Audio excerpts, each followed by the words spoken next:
Hi friends, welcome back to our channel. ఎలా ఉన్నారు అందరూ? నేనైతే చాలా బాగున్నాను. ఈరోజు మన రెసిపీ వచ్చి బొంబాయి కరాచీ. దీనికోసం మనం ఒక కప్పు కార్న్ఫ్లోర్ తీసుకొని ఒక గిన్నెలో వేసుకోవాలి.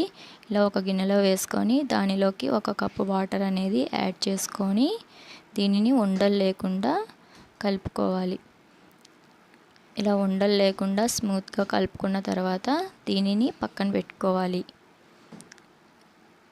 మనకి ఇది బాగా కరిగింది కదా. ఇలా కరిగిన తర్వాత మనం దీనిని పక్కన పెట్టుకొని ఇప్పుడు 1 కప్ పిండికి 1 కప్ షుగర్ అనేది యాడ్ చేసుకోవాలి. మీకు స్వీట్ ఎక్కువ కావాలంటే ఇంకొక అరకప్పు కూడా యాడ్ చేసుకోవచ్చు. ఇలా 1 కప్ షుగర్కి 2 కప్స్ వాటర్ అనేది పోసుకోవాలి. మనకి పిండిలో 1 కప్పు, అలాగే షుగర్లో 2 కప్స్ వాటర్, మొత్తం 3 కప్స్ వాటర్ అనేది యాడ్ చేస్తున్నాము. ఇలా యాడ్ చేసుకున్న తర్వాత ఇది మరిగేలోపు మనం ఒక ప్లేట్ తీసుకొని దానిలో కొద్దిగా నెయ్యి అప్లై చేసుకోవాలి.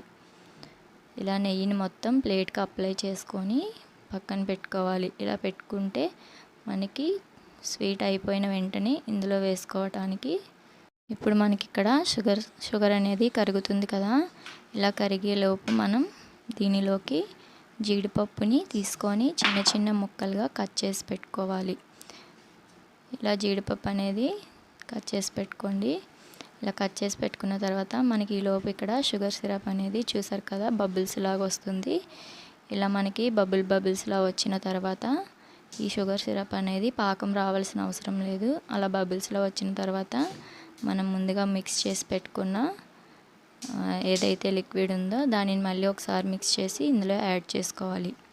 ఇలా యాడ్ చేసుకొని కంటిన్యూస్గా కలుపుతూనే ఉండాలి, లేదంటే మనకి ఇది ఉండకట్టే అవకాశం ఉంది. చూసారు కదా, ఇలా స్మూత్గా కంటిన్యూస్గా కలుపుతూనే ఉండాలి. మనకి ఇలా స్మూత్గా పేస్ట్ లాగా అయితే అవుతుంది. ఇలా మనకి స్మూత్ పేస్ట్ లాగా అయిన తర్వాత మనం ఇందులో 1 స్పూన్ నెయ్యి వేసుకొని అలా కంటిన్యూస్గా కలుపుతూనే ఉండాలి. అలాగే నేను ఇందులో అయితే రెడ్ ఫుడ్ కలర్ అనేది వాడుతున్నాను.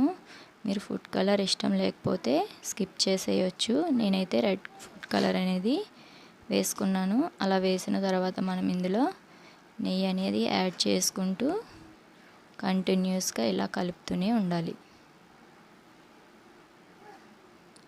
చూసారు కదా, మధ్యలో నెయ్యి వేసుకుంటూ కంటిన్యూస్గా కలుపుతుంటే మనకి ప్యాన్కి అతుక్కోకుండా వస్తుంది.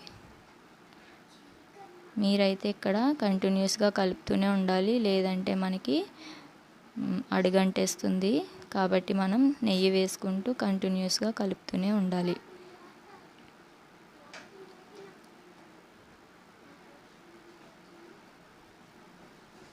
చూసారు కదా, ఇలా కంటిన్యూస్గా కలుపుతూనే ఉండండి.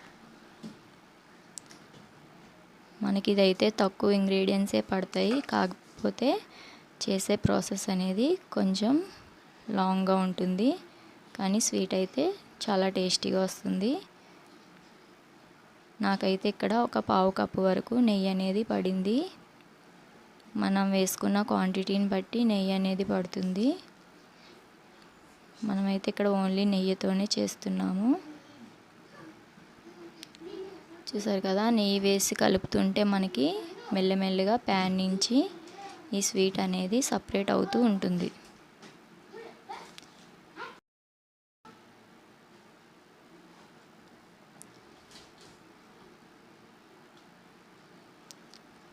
ఇలా కంటిన్యూస్గా కలుపుతూనే ఉండాలి.